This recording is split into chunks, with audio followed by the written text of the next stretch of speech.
Bonjour, alors aujourd'hui je vais vous présenter comment vous faire une boisson pour le sport, pour la musculation ou l'endurance, etc. Donc le but c'est de vous montrer comment en faire à moindre coût parce que généralement vous savez les boissons de sport assez connues, tout ce qui est Powerade, ce genre de choses, les boissons qu'on distribue, que les salles de sport distribuent, voilà, ça reste quand même un investissement.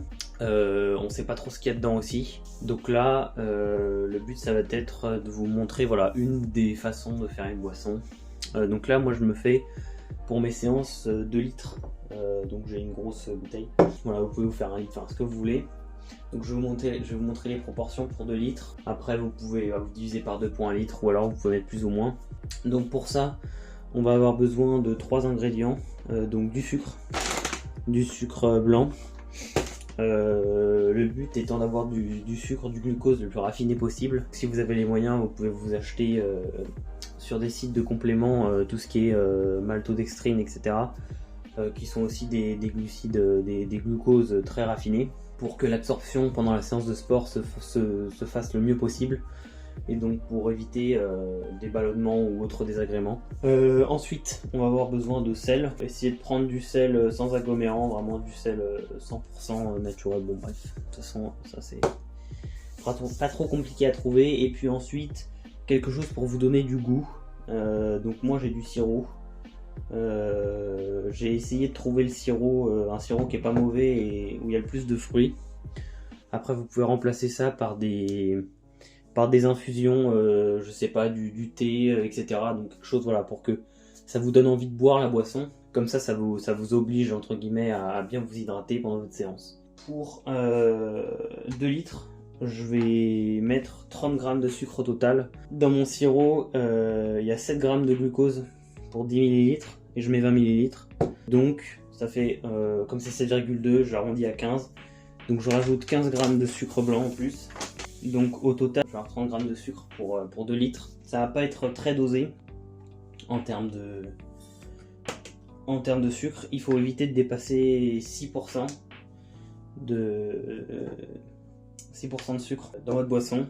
C'est mieux. Ce que je peux vous conseiller, c'est d'y aller progressivement. Donc vous mettez au début peut-être 2%, puis 3%. Si tout se passe bien, vous digérez bien, etc. Vous pouvez augmenter jusqu'à aller à 6%. C'est pas forcément nécessaire, mais voilà, trouvez un dosage qui vous convient.